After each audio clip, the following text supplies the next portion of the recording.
Welcome to the Slop Temple. We pray this video helps. In this video, I will show how to make marshmallow rice Krispie treats.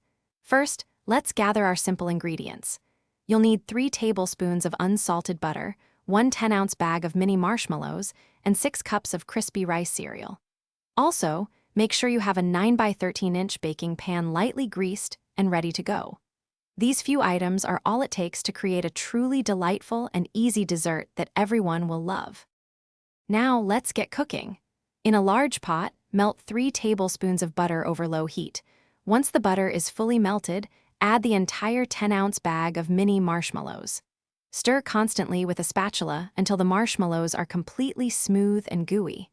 It's crucial to keep the heat low to prevent burning. As soon as they are melted, take the pot off the stove to stop the cooking process. With your marshmallow mixture ready, it's time for the crispy rice cereal. Add all 6 cups of cereal to the pot and gently fold it in. Make sure every piece of cereal is thoroughly coated with the warm, sticky marshmallow goodness.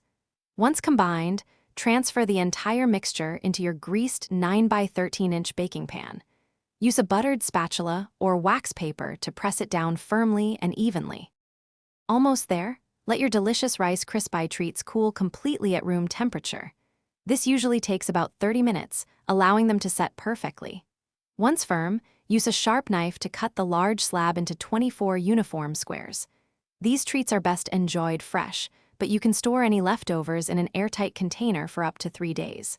Now, go ahead and enjoy your perfectly made, classic marshmallow Rice Krispie treats. Thanks for watching. Consider subscribing if we helped you.